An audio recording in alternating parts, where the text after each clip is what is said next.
Bonjour et bienvenue à cette présentation virtuelle dans le cadre de notre série Innovation dans la recherche. La Société de leucémie et lymphome du Canada est fière de présenter la conférence Faire progresser l'immunothérapie dans les cancers du sang. Dans cette présentation, Dr Olivier Veilleux, hématologue greffeur à l'hôpital Maisonneuve-Rosemont et professeur adjoint de clinique à l'Université de Montréal, abordera les dernières avancées en matière d'immunothérapie dans les cancers du sang. Il est maintenant temps de débuter la présentation. Je me nomme Jennifer Héroux-Bourdua. Je suis responsable des services à la communauté pour l'Est du Québec à la Société de leucémie et lymphome du Canada.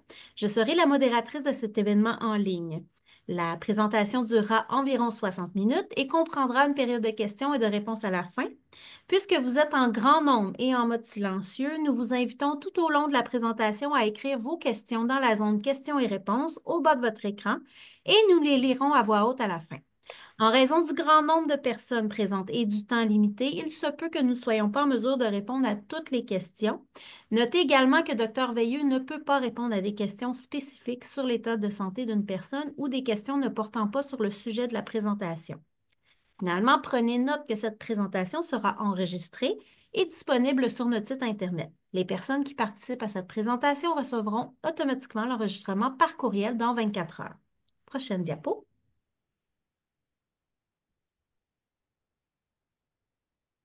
Alors que nous nous connectons virtuellement aujourd'hui, prenons un moment pour réfléchir à l'importance de notre présence sur ces terres et à notre responsabilité commune d'en prendre soin.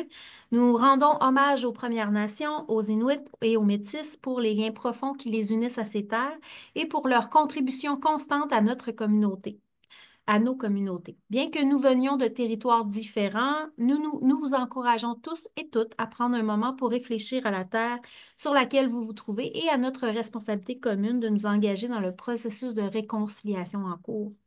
À la SLLC, la diversité, l'équité, l'inclusion, l'appartenance et la promotion de l'équité en matière de santé guident nos efforts pour soutenir les membres de la communauté des personnes touchées par un cancer du sang. Prochaine diapo. Vous êtes à la recherche de programmes ou de ressources spécifiques, mais vous ne savez pas où les trouver. Nous sommes là pour vous aider. Vous pouvez communiquer avec nos responsables des services à la communauté pour recevoir une aide personnalisée et vous mettre en contact avec les ressources de votre région. Nous pouvons vous écouter attentivement et avec compassion et vous orienter vers des informations spécifiques à votre type de cancer du sang ou à votre traitement pour vous aider aussi à vous organiser pour gérer et prendre en charge vos soins et à identifier les services qui vous seraient bénéfiques. Communiquez avec nous en composant le numéro sans frais 1-833-222-4884 ou visitez cancerdusang.ca pour trouver la personne responsable des services à la communauté de votre région. Avant d'entrer dans le vif du sujet, j'aimerais mettre en lumière quelques-uns de nos services qui pourraient vous intéresser. Prochaine diapo. Nous vous invitons à visiter notre site Internet cancerdusang.ca. Notre objectif est de mieux servir la communauté et d'offrir une expérience améliorée. Vous y trouverez de l'information et des ressources sur mesure de différents formats multimédia pour répondre à la diversité des besoins et des préférences. Prochaine diapo. Nous savons que plusieurs personnes préfèrent apprendre en lisant des textes, des guides, des feuillets. C'est la raison pour laquelle, en visitant le cancerdusang.ca, vous trouverez des dizaines de feuillets informatifs, de feuilles de travail, de guides et de brochures sur les cancers du sang, les traitements, la gestion des effets secondaires, etc. Vous en voyez quelques-uns à l'écran d'ailleurs. Prochaine diapo. Vous préférez écouter des balados ou regarder des vidéos animées? Nous avons une chaîne de balados intitulée Parlons des cancers du sang. Vous y trouverez des centaines de balados destinés aux personnes touchées par le cancer du sang et aux proches. Également, disponibles sur notre site Internet, plusieurs séries de vidéos animées et les enregistrements passés de nos webdiffusions. Visitez le cancerdusang.ca pour lire, écouter et regarder toutes ces excellentes ressources. Prochaine diapo. Il est maintenant temps de vous présenter notre conférencier, Dr Olivier Veilleux. Dr Veilleux est spécialisé en transplantation de moelle osseuse et en thérapie cellulaire du cancer. Il s'implique activement dans des comités internes afin de participer à l'amélioration continue des soins ainsi qu'à la qualité de vie des équipes de soins et des patients. Il est hématologue greffeur à l'hôpital Maisonneuve-Rosemont et professeur adjoint de clinique à l'Université de Montréal. Dr Veilleux est membre de l'Institut universitaire de l'hématologie, oncologie et de thérapie cellulaire du CIUS de l'Est de l'île de Montréal. Merci d'être avec nous, Dr Veilleux. Bonne présentation. Merci pour l'introduction. Donc, aujourd'hui, je vais vous parler d'un sujet qu'on va mandater, donc faire progresser l'immunothérapie pour le cancer. Euh, donc, premièrement, mes conflits d'intérêts sont cités ici. Les objectifs, donc, la présentation qui ont été établis, c'est de voir un peu l'évolution, l'impact de la thérapie cellulaire CAR-T des anticorps bispécifiques, de discuter des tendances émergentes et des orientations futures de l'immunothérapie dans la leucémie, le lymphome, le myélome et les autres cancers du sang. Donc, j'assume un petit peu ici que tout le monde est au courant qu'on va parler là, de thérapie cellulaire CAR-T bispécifique et qu'on va parler spécifiquement des cancers du sang. La façon dont j'ai divisé la présentation, c'est qu'on va parler un petit peu de l'introduction par rapport à l'immunothérapie en cancer. Ensuite de ça, on va parler des CAR-T dans les maladies spécifiques, donc les lymphomes diffus à grande cellule B, lymphome du manteau, le lymphome folliculaire, le lymphome de la zone marginale, les leucémies lymphoblastiques aiguës, le myélome multiple. Et ensuite, on va parler des anticorps spécifiques et on va terminer un petit peu avec les directions futures. Il y a une portion qui est un petit peu plus scientifique, avec plus de données. Je vais essayer de vulgariser le plus possible. Si vous avez des questions, gênez-vous pas pour les poser. Ça va me faire plaisir d'y répondre. Donc, si on regarde un petit peu la façon là, dont on traite le cancer, ben, la chimiothérapie, parce que vous connaissez tout ça, donc c'est un peu la façon conventionnelle qu'on avait jusqu'à présent de traiter les cancers. Donc, c'est né au début du 20e siècle avec des origines qui étaient liées à la guerre chimique. Donc, pendant la Première Guerre mondiale, on observait que le gaz moutarde supprimait les globules blancs. Dans les années 40, des chercheurs ont étudié les moutardes azotées comme traitement contre le cancer, donc notamment les lymphomes. Donc, c'est comme ça que la chimiothérapie intraveineuse, telle qu'on la connaît, est née. Donc, on se rendait compte qu'il y avait des altérations au niveau de l'ADN, au niveau du métabolisme cellulaire des cellules cancéreuses. Et voilà, donc la chimiothérapie, comme vous le savez, ça tue les bonnes cellules et les mauvaises cellules. Donc, quand on donne la chimio, on a toujours beaucoup d'effets secondaires, particulièrement au niveau des cellules qui se divisent rapidement, notamment celles du système digestif, d'où les mucosites, les nausées, les vomissements, etc. Donc, l'allogreffe, en fait, je peux pas faire une présentation sur l'immunothérapie en cancer sans parler de l'allogreffe, qui est un petit peu le sujet de ma formation. Donc, l'allogreffe, là où vraiment on s'en va changer le système immunitaire, c'est la première preuve, disons, de concept qu'il y a une immunothérapie qui a un effet immunitaire en cancer. Donc, en fait, l'allogreffe, le processus, c'est qu'on collecte des cellules souches d'un donneur, et après ça, on les réinfuse après avoir administré une chimiothérapie et ou de la radiothérapie haute dose pour aller détruire la moelle osseuse. Et ensuite de ça, on a une reconstitution immunitaire, on a un nouveau système immunitaire qui est implanté et on voit un effet greffon contre maladie. Donc, si c'est un lymphome, c'est greffon versus lymphome. En leucémie, c'est greffon versus leucémie. Donc, il y a un effet vraiment GVL, GVH, un effet allo-immunitaire. Donc, ça, c'est avant toute chose, dans une présentation sur la thérapie cellulaire, il faut dire que l'allogreffe, c'est une forme d'immunothérapie. Disons moins sophistiquée que ce qu'on va voir maintenant, mais c'est une forme d'immunothérapie qui avance aussi à une grande vitesse. Donc, en 2018, en fait, le prix Nobel en physiologie ou en médecine a été attribué là, à Dr. James P. Allison et Tasuko Honjo, qui ont découvert là, que l'immunothérapie en cancer avait un rôle majeur en inhibant la régulation immunitaire négative. Donc, si on regarde ici, on a d'abord les inhibiteurs de point de contrôle. Donc, dans certaines maladies, comme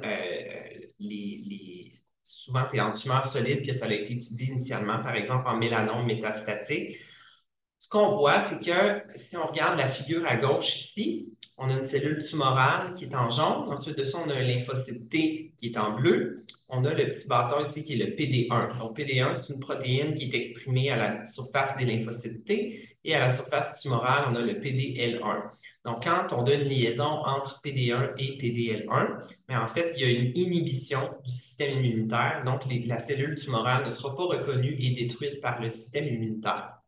Lorsqu'on prend un médicament qui s'en va bloquer le site au niveau de PD1, alors là, c'est comme si on enlevait le frein sur le système immunitaire et là, on permet l'activation du système immunitaire puis la destruction des cellules tumorales. Donc, on a la même chose ici à droite avec un autre récepteur qui s'appelle le CTLA4. Donc, en fait, les inhibiteurs de point de contrôle, ça a été une des premières formes d'immunothérapie utilisées en cancer solide, mais que maintenant on utilise en lymphome de Hodgkin, puis qu'on utilise dans certains autres sous-types de lymphome, par exemple en lymphome T. Donc, ça, c'est une première forme d'immunothérapie. Ensuite de ça, on a les Tumor Infiltrating Lymphocytes, donc les TILs. Les TILs, c'est une thérapie qui est en développement. Donc, ce n'est pas encore disponible. Il y a des études cliniques qui sont en train d'être effectuées, mais essentiellement, ce que c'est surtout en tumeur solide pour le moment, c'est qu'on va prendre des cellules tumorales, des cellules immunitaires, donc des lymphocytes tumoraux, qui sont à l'intérieur d'une tumeur. Et ensuite de ça, on va les manufacturer pour qu'ils soient capables d'aller reconnaître certains antigènes, donc certaines cellules malades. Puis, on va expandre ça en laboratoire, puis après ça, on va réinfuser ça au patient. Donc, dans le fond, on prend les cellules immunitaires qui sont déjà présentes dans la tumeur, puis on les réinfiltre au patient après les avoir expandues pour aller essayer de tuer le cancer. Donc, c'est une façon beaucoup plus sophistiquée d'attaquer le cancer que de donner juste un médicament. Donc, c'est en train d'être étudié activement, mais ce n'est pas disponible, évidemment, dans un centre hospitalier près de chez vous. Ensuite de ça, dans les autres avancées au niveau de la thérapie en cancer, bien, il y a la thérapie génique que vous entendez parler. Donc ça ici, c'est les patients avec de l'anémie falciforme, mais il y a aussi des patients avec des maladies génétiques congénitales, avec des mutations dans certains gènes, où là, vraiment, on s'en va prendre les cellules souches d'un patient.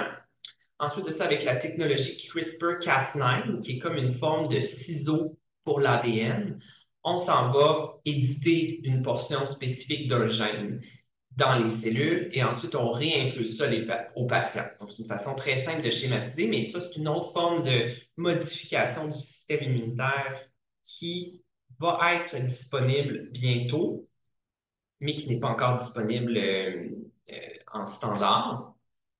On a aussi les TCR Engineered T-Cell Therapy. Donc, en fait, ce que c'est une modification des lymphocytes T, donc des cellules immunitaires, pour exprimer un récepteur qui va aller reconnaître des protéines spécifiques à l'intérieur ou à la surface des cellules cancéreuses. Donc, les TCR Engineered T-Cell Therapy, c'est surtout utilisé pour les tumeurs solides qui ont souvent des expressions de protéines un petit peu à l'intérieur de la cellule. Puis ça fonctionne un petit peu différemment des CAR-T, qui m'amène au vif du sujet, donc les CAR-T.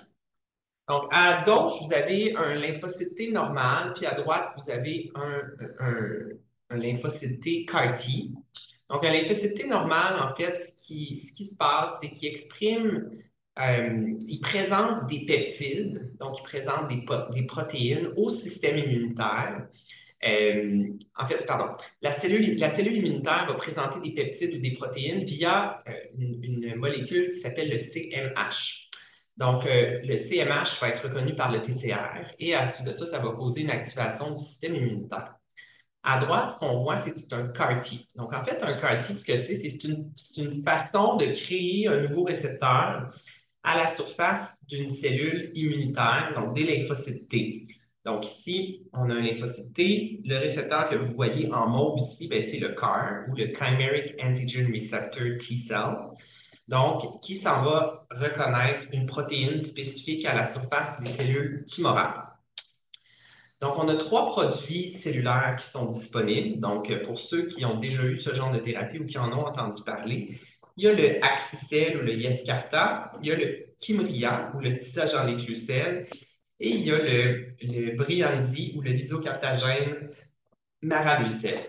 Comment ça marche un CAR-T? C'est qu'en fait, on prend un virus mort, donc inactivé, qui contient de l'information génétique pour aller faire une réplication de l'ADN dans le lymphocyte T pour exprimer un nouveau récepteur.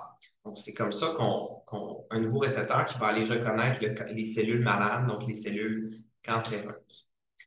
Donc, les CAR-T, ça a plusieurs complications. Donc, quand on infuse les cellules CAR-T, bien, on a une réaction inflammatoire exagérée qu'on appelle un CRS ou un syndrome de relâche de cytokine. On a une toxicité neurologique qu'on appelle la neurotoxicité. On a des toxicités hématologiques aussi, c'est-à-dire que ça peut causer une baisse des globules blancs, des plaquettes, des globules rouges. On a des complications où on peut avoir comme une forme exagérée d'activation du système immunitaire aussi. On peut avoir une baisse de production des anticorps qui est causée par les cellules CAR-T elles-mêmes. Et ça peut prédisposer également à faire des infections. Donc, encore une fois, toutes ces complications-là sont gradées de 1 à 4. Il y a différentes gestions de toxicité, mais ce n'est pas le but de la présentation aujourd'hui. Donc, si on regarde ici, ça, c'est comme une petite une ligne du temps de l'ensemble des produits CAR-T qui ont été approuvés dans les dernières années. Donc, si on regarde, ça remonte à 2017 où on a approuvé le premier produit pour les patients âgés de 25 ans et moins avec des leucémies lymphoblastiques aiguës.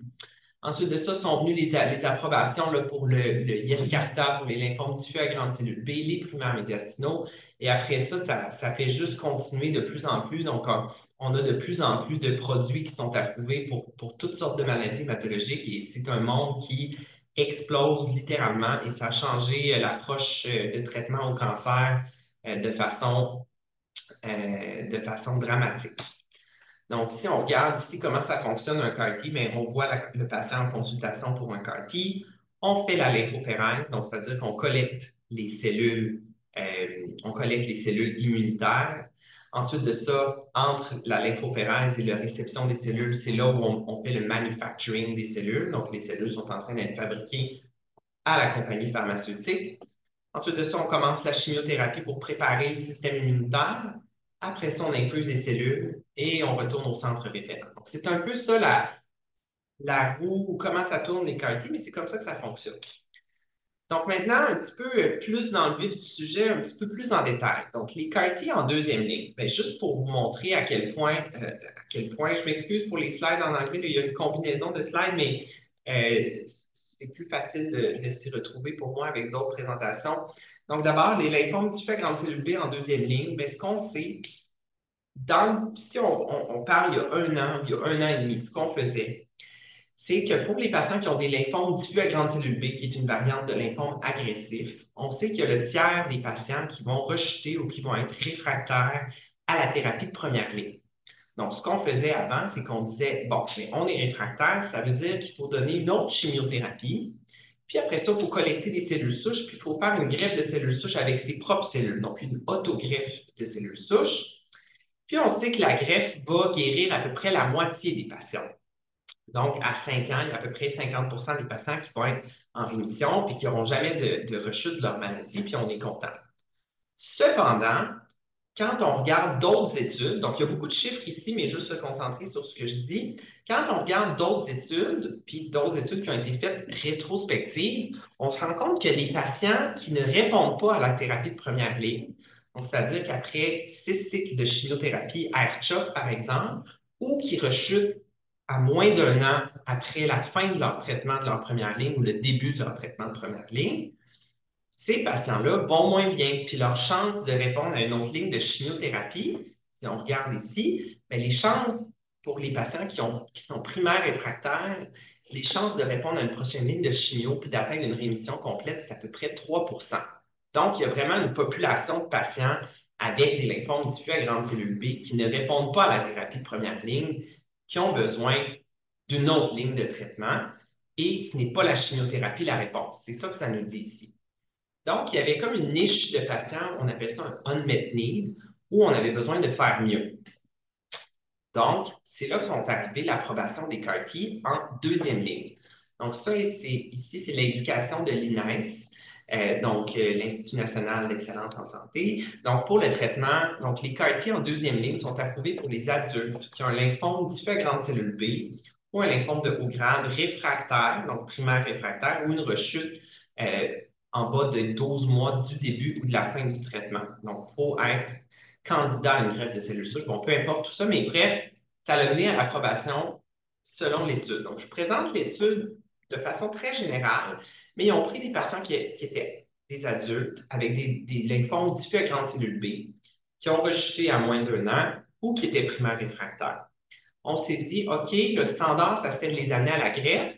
Et là, on va comparer le standard, mais on va comparer à donner un CAR-T. OK? Fait on était randomisé un pour un, 50-50 de randomisation au hasard dans le bras axiciel ou le bras CAR-T versus le bras chimio.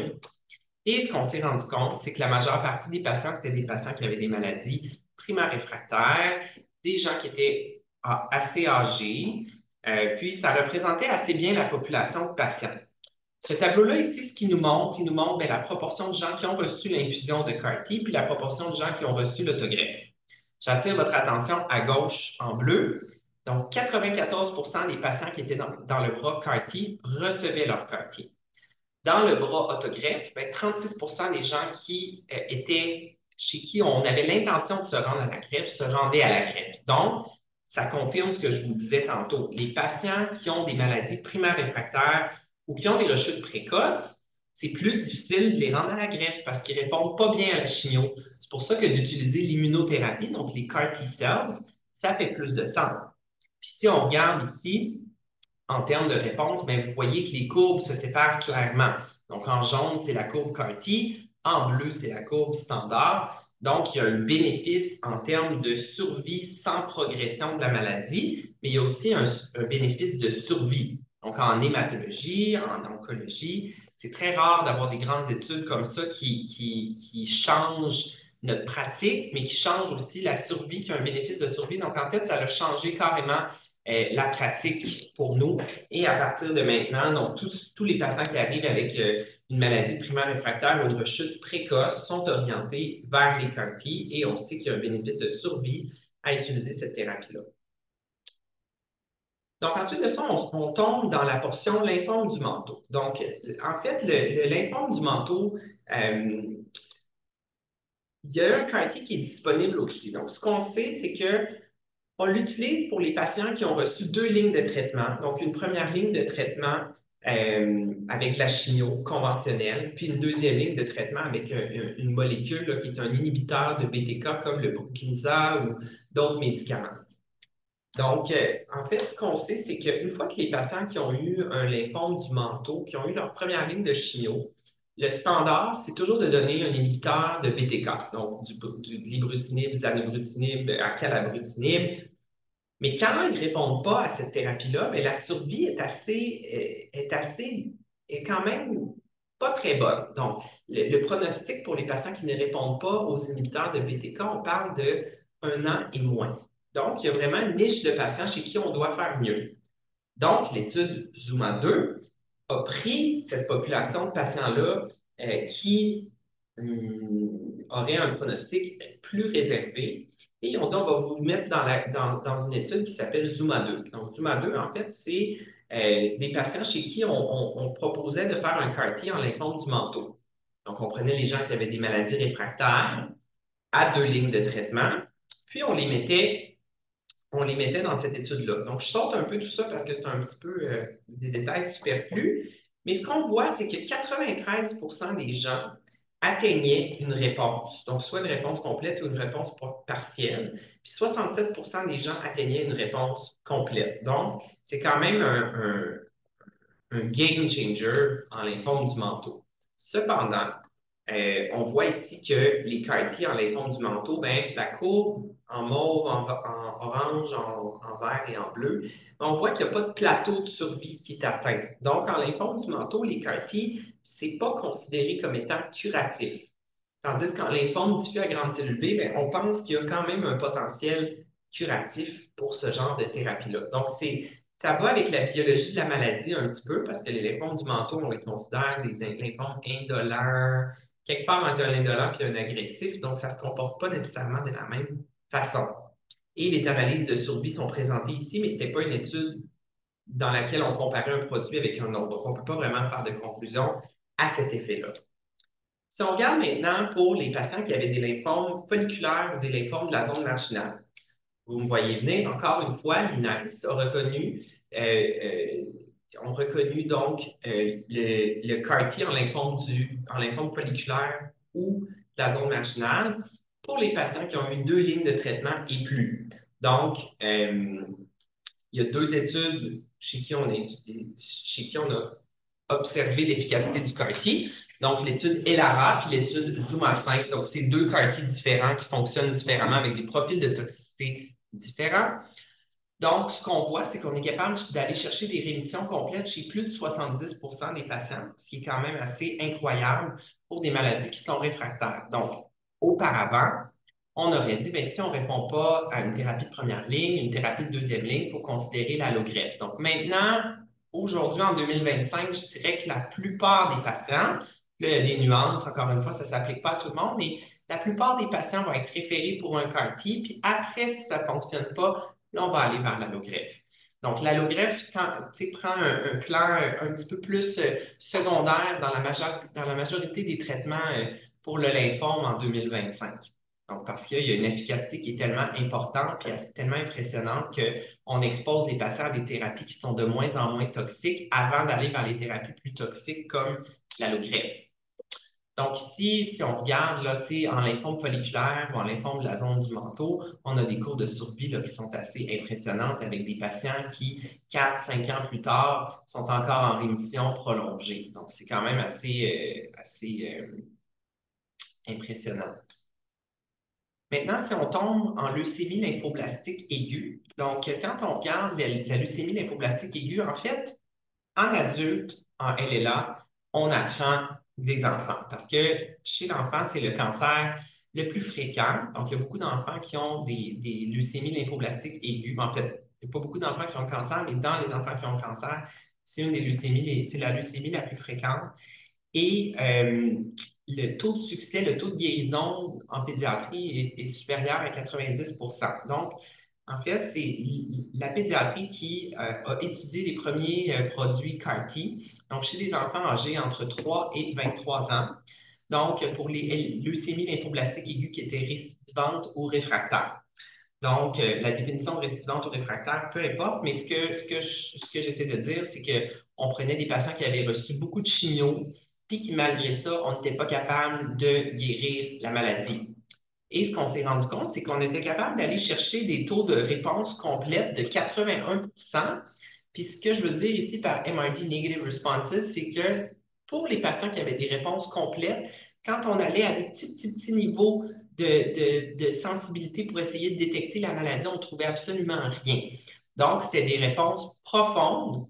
Et ce qui est assez impressionnant pour des gens chez qui on donne la chimio, on donne la chimio, on donne la chimio, mais ils ne répondent pas. Donc là, en utilisant de l'immunothérapie, en utilisant des CAR-T, on est capable d'aller induire des réponses complètes, profondes, ce qui est du jamais vu en fait. Donc ça a changé la pratique pour les patients en pédiatrie. Donc aujourd'hui, ils font presque plus d'allogreffe pour des patients qui ont des leucémies lymphoblastiques aiguës. Donc, la plupart des patients, des jeunes enfants ou tout ça, vont être exposés au CAR-T, puis même ils peuvent avoir une deuxième infusion de CAR-T, puis si ça ne fonctionne pas, là, à ce moment-là, on s'en va vers l'allogreffe. Donc, c'est une petite niche de patients qui va aller vers l'allo. Puis, ce qu'on voit, c'est qu'à 3 ans, là, il y a quand même des réponses assez soutenues au niveau en termes de survie puis en termes de durée de réponse pour les patients qui ont des leucémies lymphoblastiques aiguës. Donc, en fait, chez les gens qui sont âgés entre 3 ans et 25 ans, on a ce produit cellulaire-là qui est le tisage en nucléocell qui est approuvé pour les patients. Donc, ça, je vais sauter. L'étude Zuma 3, bien, vous avez vu Zuma 7, 5, là on est à 7, 2, 5, là on est rendu à 3. Mais Zuma 3, en fait, Zuma, c'est une plage en Californie, donc c'est comme ça qu'ils ont nommé toutes leurs études, c'est catchy. Donc, en fait, ce qu'on s'est rendu compte, c'est qu'on a un deuxième produit cellulaire qu'on peut utiliser pour les patients avec des leucémies lymphoblastiques aiguës. C'est un produit qui fonctionne un peu différemment, qui est un petit peu plus toxique. Puis ce qu'on voit, c'est qu'on a des taux de réponse complète qui sont très élevés également, avec des réponses qui sont très profondes et des réponses qui peuvent durer quand même assez longtemps. Cependant, tout ce que je vous parle ici des CAR-T, ben, il faut que vous sachiez qu'il y a quand même des toxicités associées aux CAR-T. Donc, je vous en ai parlé un petit peu au début, mais il y a des toxicités assez sévères au niveau neurologique. Il y a des syndromes de relâche de cytokines. En théorie, c'est toutes des choses qui sont réversibles, mais des fois, il y a des catastrophes qui sont décrites dans les études. Donc, ça reste tu sais, lorsqu'on joue avec le système immunitaire, on a tout le temps un potentiel de causer des complications assez importantes. Donc, c'est pour ça faut bien choisir la thérapie. Mais ce qu'on voit, c'est que plus on utilise les CAR-T, plus on devient à l'aise, moins ça devient toxique, moins on a de complications fatales. Donc, je dirais que la courbe d'apprentissage pour les centres qui font des CAR-T est quand même très abrupte, donc on devient de plus en plus habitué à les utiliser. Maintenant, myélome multiple. Donc, le myélome n'est pas mon expertise, mais néanmoins, ce que je voulais vous montrer ici, c'est qu'ici, on a un lymphocyte T. Là, ici, on a un CAR, on a une cellule euh, plasmacytaire, donc une cellule myélomateuse, qui exprime une protéine qui s'appelle BCMA. Donc, BCMA, c'est ce qu'on appelle le B-cell maturation antigen. Donc, c'est une protéine qui est exprimée là, presque de façon universelle sur les cellules myélomateuses, puis qui est impliquée dans la prolifération de la maladie, puis dans la résistance aux médicaments qu'on utilise pour traiter le myélome. Donc, on peut targeter ou on peut aller essayer d'atteindre le BCMA en utilisant des CAR-T ou en utilisant des anticorps bispécifiques pour essayer de le traiter. Donc, il y a deux produits qui sont approuvés en CAR-T en myélome. Là, je vous le dis tout de suite, ils ne sont pas approuvés au Canada à ce jour. C'est approuvé aux États-Unis, mais on ne l'a pas encore. C'est en négociation avec la compagnie pharmaceutique et on pense que ça devrait être approuvé au courant de l'année, mais ça ne l'est pas encore. Donc, le premier produit cellulaire, c'est le IDCEL. Donc, en fait, c'est une étude randomisée de phase 3 où on comparait là, les patients qui avaient des myélomes multiples réfractaires qui avaient reçu entre 2 à 4 lignes de traitement. Et on donnait un CAR-T ou le traitement standard qu'on aurait donné pour ces patients-là. Puis comme vous pouvez voir ici, si on regarde à 1 an, bien, le taux de patients qui ont le taux, la proportion de patients qui sont en rémission est très, très supérieure pour les gens qui ont un CAR-T versus les gens qui n'ont pas de CAR-T. Mais si on va à 2 ans, ben en fait, la majorité des patients ont rejeté. Puis si on ne se rend même pas à 3 ans, mais la plupart des patients finissent par rejeter avec le IDCL. Donc en fait, ça a été carrément refusé au Canada. Puis ça ne sera même pas évalué là, au Québec. Donc on n'a pas accès à ce produit-là. Le siltacel, par exemple. Le siltacel, là, c'est une molécule qui est très intéressante. Donc, le siltacel, c'est là où on va faire un CAR. Donc, on s'en va créer un récepteur chimérique artificiel au niveau de la cellule. Et là, il est un petit peu différent. Donc, il y a deux petites branches comme ça. Donc, il y a deux petits sites pour aller se lier à des domaines BCMA à la surface de la cellule myélomateuse. Donc, ce que je vous présente à droite, c'est l'étude Cartitude 4, qui est un game changer aux États-Unis, puis qui va l'être pour nous aussi. Mais c'est une étude randomisée de phase 3 pour les patients là, qui ont reçu 2 lignes de traitement ou plus. Et on compare le CAR-T versus le bras standard, puis on voit que les patients qui ont le CAR-T, en fait, ont des durées de rémission nettement plus importantes. Euh, à ce jour, on ne peut pas dire par contre que le CAR-T en myélome, c'est curatif, mais on ne le sait pas encore. La particularité du siltacel, c'est qu'il y a des toxicités quand même uniques. Donc, ce que je vous présente ici, c'est un cerveau. Puis, ce qu'on voit qui allume un petit peu plus en jaune, c'est les noyaux gris centraux. Donc, c'est les centres là, qui sont atteints dans les maladies comme le Parkinson. Puis, en fait, il y a comme, on pense qu'il y a une expression de protéines BCMA au sein de ces sites-là. Et ce qu'on voit apparaître après, des fois, le CAR-T un petit peu plus tard, c'est qu'on peut avoir apparaître des effets de parkinsonisme ou c'est ça, du parkinsonisme. C'est comme si les gens avaient une maladie de Parkinson, disons un syndrome parkinsonien. C'est des choses qui sont réversibles, mais c'est des toxicités uniques au CAR-T de myélome. On ne voit pas ça en CAR-T en lymphome. Donc ça conclut la portion CAR-T. Donc, les anticorps bispécifiques, ben, les anticorps bispécifiques ont vraiment changé également notre pratique, mais d'une façon un petit peu différente. Donc, en leucémie, si on regarde dans les années antérieures, donc bien même avant que je sois né, donc il y a deux grandes études, donc LALA 94, l'ECOG 2993, où on regardait les patients qui avaient des leucémies lymphoblastiques aiguës, qui avaient eu une rechute. Leur survie à 5 ans ou à 2 ans était malheureusement très basse. Donc, il y avait comme une population de patients chez qui on devait faire mieux. Donc, l'allogreffe, au début, est arrivé pour essayer de venir guérir ces patients-là et l'allogreffe réussissait à guérir une grande proportion de patients. Mais là, même à ça, même avec l'allogreffe, la question c'était comment on pouvait rendre les patients vers l'allogreffe pour les mettre en meilleur statut de maladie pour aller vers la greffe.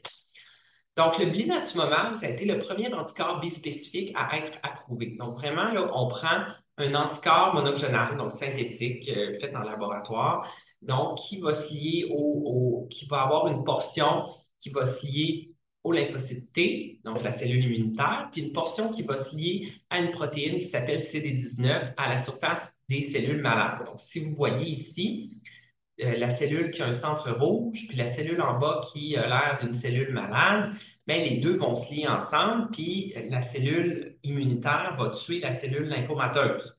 OK? Puis voilà, c'est comme ça que ça fonctionne. C'est la première molécule qui a été approuvée et qui a démontré des taux de réponse là, nettement supérieurs à la chimiothérapie, puis des réponses, encore une fois, profondes qui s'apparentent presque à ce qu'on voit en CAR-T. Donc, pourquoi on n'a pas changé notre pratique pour le bilan? Bien, le bilan, c'est en fait, c'est un taux de réponse qui est assez bon, mais qui ne dure pas longtemps. Donc, en fait, en toute fin pratique, c'est un pont vers l'allogreffe. Donc, maintenant, on utilise le blinatumomab, on l'a incorporé à nos régimes de traitement de première ligne. Donc, le futur de l'immunothérapie, c'est d'amener toutes les thérapies immunitaires moins toxiques que la chimio de plus en plus précocement dans les algorithmes de traitement. Donc, ça, c'est une étude qui est sortie il y a 2 ans qui change notre pratique et qui va être approuvée sous peu, où on va utiliser vraiment le blinatumomab en première ligne. Donc, c'est quand même un changement majeur puis très bénéfique pour les patients qui, malheureusement, vont avoir à vivre avec cette maladie-là. En myélome multiple, ben, s'il y en a d'entre vous qui ont été exposés, vous savez qu'il y a beaucoup d'anticorps bispécifiques en fait, qui ont été marketés en myélome. Donc, il y a le teclistamab, le elranatamab, le talquetamab. Donc, 3 molécules là, qui fonctionnent un petit peu différemment, mais essentiellement, si on regarde une cellule myélomateuse à droite ici, il y a différentes protéines, donc BCMA, que vous avez vu tantôt qu'on peut utiliser, qu'on peut targeter avec les CAR-T, mais il y a aussi les GP5, GPRC5D, le FCRH5, donc toutes sortes de protéines qui peuvent être ciblées avec des anticorps, qui ont fait leur preuve aussi en myélome. Donc, ça, c'est une autre des choses qui est disponible en myélome à partir d'aujourd'hui. Et en lymphome, ben, en lymphome, il y a toutes sortes d'anticorps qui sont disponibles. Donc, il y a le mosunetuzumab qu'on n'a pas encore au Québec. Il y a le glofitamab, l'epcoritamab, qui sont en fait des molécules, des anticorps monoclonaux qui vont aller lier le lymphocyte T, donc la cellule immunitaire, à une portion de la cellule malade, puis qui vont engendrer une destruction cellulaire. Je ne rentrerai pas plus en détail parce que ça devient complexe, puis le but, c'est pas de vous passer plein de données en ligne, mais en fait, on s'en va où avec tout ça? Donc, vous avez vu qu'il y a beaucoup de choses. En lymphome, le taux de guérison avec des CAR-T en deuxième ligne pour les patients avec des lymphomes type à grande cellule B, on parle de 45 à 55 selon les études, mais ce qu'on voit, c'est qu'il y a une bonne proportion des patients qui quand même vont rejeter. Puis la question, c'est pourquoi les patients rechutent. Donc, la première chose qu'on doit apprendre, ben, c'est comment les rechutes se produisent. Parce qu'une tumeur peut devenir intelligente. Donc, si on cible une protéine qui s'appelle la protéine CD19, mais la tumeur, elle peut perdre son expression de la protéine CD19. Donc là, alors là, le CAR-T, il y a nulle part où aller, il y a nulle part où faire son efficacité, disons. Il y a aussi le micro-environnement tumoral qu'on doit comprendre mieux. Il y a aussi les effets secondaires des CAR-T. Donc, on doit apprendre à les rendre moins toxiques. Il y a beaucoup de nouveaux CAR-T qui sont en développement par les compagnies pharmaceutiques pour les rendre de moins en moins toxiques avec moins d'effets secondaires que ce qu'on voit en ce moment. Donc, c'est ça le futur un petit peu des CAR-T en lymphome. Puis les CAR-T en myélome, ben, les CAR-T en myélome, en fait, c'est un game changer. Donc, on veut essayer de comprendre aussi comment, euh, comment mieux utiliser les CAR-T. Parce que si on donne des CAR-T en troisième ligne, en quatrième ligne, donc chez des gens qui ont été exposés à la chimiothérapie, donc qui ont des lymphocytes T qui ont été malades, chez qui on a frappé dessus avec la chimio, avec la chimio, avec la chimio, ben, ça plaît à l'esprit de penser que peut-être on devrait l'utiliser chez des gens qui ont des lymphocytes T qui sont encore fonctionnels et qui sont encore capables de générer une réponse immunitaire. Donc, c'est pour ça qu'en les amenant dans des lignes de traitement antérieures, en place d'utiliser en troisième, quatrième, cinquième ligne, on essaie de les ramener de plus en plus en première, deuxième ligne. Donc, ça, c'est vraiment le futur, c'est où on s'en va avec les CAR-T. Si on regarde, par exemple, l'étude Cartitude 5, donc pour les patients là, qui ne sont pas éligibles à une autogreffe de cellules souches, ben, on compare l'utilisation de la chimiothérapie standard euh, avec un CAR-T. Puis là, on va voir qui fait le mieux. Il y a aussi l'étude Cartitude 6 qui, selon moi, est vraiment la plus intéressante parce que là, on prend les patients, on les randomise à du daratumumab BRD, donc qui est le traitement standard maintenant, suivi d'une autogreffe, suivi de dara-BRD, après ça avec une maintenance, ou on compare ça avec un CAR-T. Donc, c'est vraiment, ça, c'est une étude qui va vraiment là, changer la pratique si elle est positive parce que là, ça veut dire que ça va être CAR-T pour tout le monde.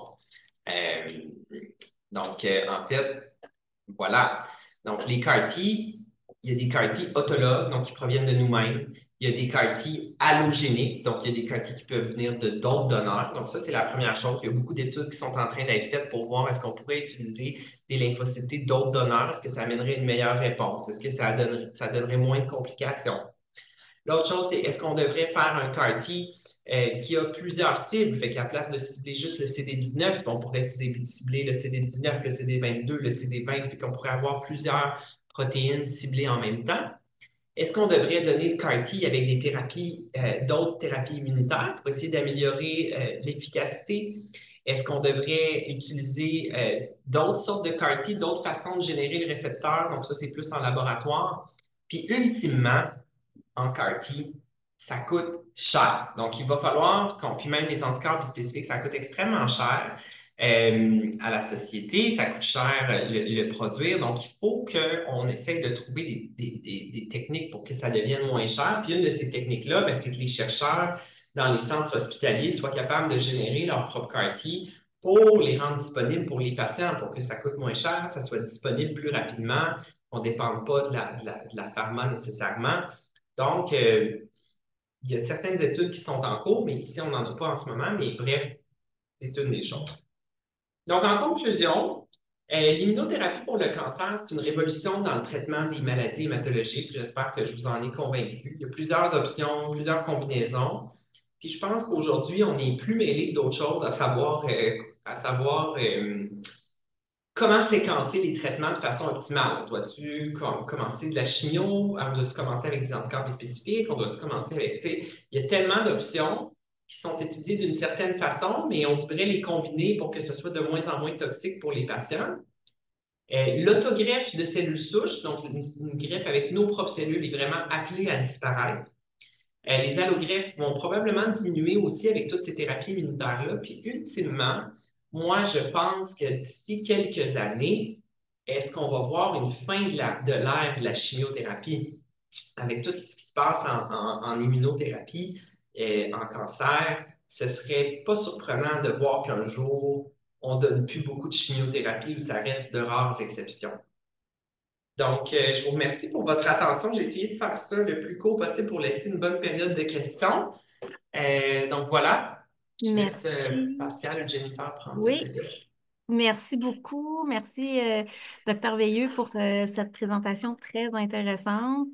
Donc, comme le dit docteur Veilleux, c'est maintenant l'heure de notre période de questions. Tel que mentionné en introduction, nous vous invitons à écrire vos questions dans la zone questions-réponses au bas de votre écran et nous les lirons à voix haute puisque vous participez en grand nombre et que le temps est limité. Ce peut que nous ne soyons pas en mesure de répondre à toutes les questions. Notez également que docteur Veilleux ne peut pas répondre à des questions spécifiques sur l'état de santé d'une personne ou des questions ne portant pas sur le sujet de la présentation. Donc, je vais y aller d'emblée avec quelques questions. Donc, quelles sont les limites à l'adoption de l'immunothérapie CAR-T en bispécifique? Les hôpitaux ont-ils les ressources nécessaires? Répétez-moi ça, je m'excuse. Quelles sont les limites à l'adoption de l'immunothérapie CAR-T en bispécifique? Les hôpitaux ont-ils les ressources nécessaires? Un petit peu. Attends un petit peu. Je Les suis juste. limites, dans le fond, de ce que je comprends de la question, là, c'est comme, est-ce qu'il y a des limites à adopter le CAR-T un peu partout? C'est ce que je comprends, là? Ah, OK, oui. Ben, en fait, les limites actuelles pour l'utilisation des CAR-T, ben, c'est qu'ils ont été étudiés d'une certaine façon, fait qu'il y a des critères très stricts pour le remboursement des CAR-T. On ne peut pas les utiliser chez n'importe qui, donc il faut les utiliser là, de façon appropriée. Mais pour l'instant, on est capable d'administrer la plupart des traitements qu'on veut administrer. Donc, ça, c'est pas une. Je dirais que c'est plus de coller à l'indication qui est remboursée par le gouvernement, parce que c'est de la Oui. façon que ça a été étudié. c'est clair, par exemple, qu'on a de plus en plus de problèmes avec les lits d'hospitalisation, avec ci, avec ça. Fait que ça demande une réorganisation de notre côté, mais tu sais, comme par exemple, je suis allée la semaine passée à Nashville où ils donnent les quartiers en externe. Donc, c'est un programme en Ah externe. Fait oui. qu'on est en train de modifier un petit peu notre approche. On s'adapte aussi aux conditions actuelles. Donc, c'est ça. OK. Fait qu'il va y avoir de l'évolution dans ce sens-là, de ce que je Ouais. comprends. OK. Est-ce que, ben là, on a parlé là, de l'immunothérapie CAR-T dans le traitement là, contre la leucémie, les lymphomes et le myélome, mais est-ce qu'il y a aussi des avenues possibles pour les syndromes myélodysplasiques et les NMP dans le futur? Ouais, ben, fait que je vois trois questions, là. Fait que les quartiers et la LLC. D'abord, je pense que, donc, les quartiers et la LLC, oui, c'est disponible aux États-Unis actuellement. Je dois dire que les taux de réponse sont pas incroyables, les durées de réponse sont pas incroyables non plus. Donc, je suis pas sûre que c'est une maladie, c'est quelque chose qui va changer dramatiquement là, notre approche de la LLC pour le moment. OK. Mais oui, c'est disponible, puis oui, ça va être étudié au Québec. Pour les syndromes myélodysplasiques, c'est beaucoup plus complexe. Pour la LMA, c'est beaucoup plus complexe. Donc, non, pas de quartier à l'horizon pour le moment, mais il y a des études en cours. Puis pour la OK. myélofibrose, qui est vraiment une maladie de la cellule souche, le traitement reste vraiment là, l'allogreffe pour le moment, puis il n'y a pas de quartier à l'étude en ce moment. OK. Parfait. Bon, là, on a aussi, y a-t-il un haut taux de rejet de CAR-T?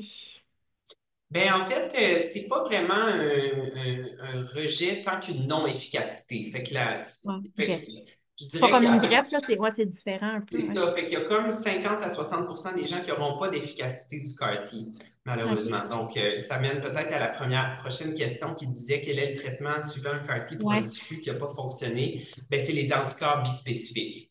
Donc, c'est là OK. qu'on utilise les anticorps bispécifiques. Fait que, voilà. OK.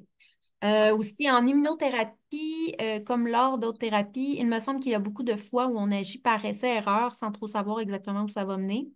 Sans doute qu'une partie de ces incertitudes provient aussi de la spécificité de chaque malade. J'imagine que Ouais, je ne sais pas trop quoi de ce que je répondre. comprends, dans le fond, c'est que ben, c'est ça, il y a une analyse de chaque personne, évidemment, là, donc c'est pas Mais un c'est sûr il y a tu sais, l'immunothérapie, hein, c'est une activation du système immunitaire. Le système immunitaire, c'est disons, une machine très puissante. Si ouais. on s'attaque à un adversaire de taille, donc des fois, il y a des choses qu'on ne sait pas encore. Tu sais, ça existe juste depuis 2017, donc il y a des choses qu'on apprend aussi qui n'étaient pas nécessairement dans les études, des façons de faire les choses qui évoluent. Donc, je dirais que, ouais, c'est ça. Mm. Parfait. Ouais. Bon, est-ce que ça s'appelle... OK. Est-ce Pas que à ça la s'applique à LMC. l'émission? Non, Ça ne c'est ça. s'applique pas à la LMC, non. C'est ça. Est-ce possible d'avoir des traitements d'immunothérapie après une chimiothérapie d'il y a 15 ans, mais dont les LGA, LGG, LGM sont très bas ou presque à zéro? Oui, Donc, c'est quelque chose de possible. oui. C'est bon. Je pense qu'on a fait le tour des questions. Donc, merci beaucoup. Peut-être revenir à la diapo de conclusion pour qu'on puisse retourner, si On vous, si parle vous ici, pourquoi pas affichez. la myélofibrose? Il y a quelqu'un qui a mis ça. Mais en fait, Oui, pourquoi pas la myélofibrose? C'est juste une maladie. Tu sais, faut que, en CAR-T, ça prend une cible, hein? Faut qu'on ait oui. quelque chose à cibler. Donc, tu sais, les lymphomes diffus à grande cellule B puis les leucémies lymphoblastiques aiguës, ils expriment presque de façon universelle la protéine CD19. Euh, en myélome, les protéines, les cellules myélomateuses expriment presque tout le BCMA. Donc, il y a quelque chose qu'on peut aller cibler. Puis, une des grandes, un des grands problèmes pour développer des CAR-T, c'est de trouver une cible qui est stable, qui est unique à la maladie, puis qui ne va pas détruire les bonnes cellules. Donc, Mhm. la myélofibrose, c'est une maladie des cellules souches. Fait qu'on ne veut pas détruire toutes les cellules souches parce que là, à ce moment-là, on va avoir un problème, puis après ça, il va falloir faire une allogreffe. Fait que, tu sais, les maladies hématologiques myéloïdes, je dirais, comme la leucémie myéloïde aiguë, la myélofibrose, la LMC, c'est pas une thérapie qu'on utilise. C'est pas une thérapie, il n'y a pas de cible encore. Donc, OK. c'est juste pas la bonne thérapie pour cette maladie-là, mais peut-être que plus tard, ça va l'être. Je sais pas. OK. OK. Puis là, est-ce que le coût du traitement par CAR-T est comparable à la greffe? C'est une bonne question, mais C'est une bonne question. Ben, tu sais, une allogreffe, on estime, une autogreffe, ça coûte à peu près 100 000. Une allogreffe, ça coûte à peu près 200 000 puis un CAR-T, ça coûte en haut de 500 000 pour Oh, une quand dose. même. OK, OK, Ça OK. n'inclut pas l'hospitalisation puis tout ça. Donc, c'est sûr que OK. la thérapie, quand Non, je il y a dis une que ça coûte différence. cher, Mm, ça coûte très cher. Donc, quand on parle aussi de c'est quoi les barrières d'accès, tu sais, pour c'est clairement le ça. CAR-T, mais c'est clair que le coût, tu sais, le gouvernement, puis même la façon que c'est étudié, n'importe qui met des limites puis des cadres parce que faut l'utiliser, faut utiliser les ressources à bon escient. Parfait. Peut-être revenir si vous pouvez revenir à la présentation dans le PowerPoint, les dernières, je vais juste parler de quelques Ouais, ouais, ouais. trucs en conclusion. Mais merci beaucoup d'avoir répondu à toutes ces questions-là. Je pense que ça a été bien apprécié. Donc, Est-ce peut-être que retourner là, vers, voyez-vous la ouais, à partir de présentation? questions. Oui, exactement. Puis le mettre en mode présentateur. Donc, merci beaucoup encore une fois d'avoir répondu à toutes ces questions-là.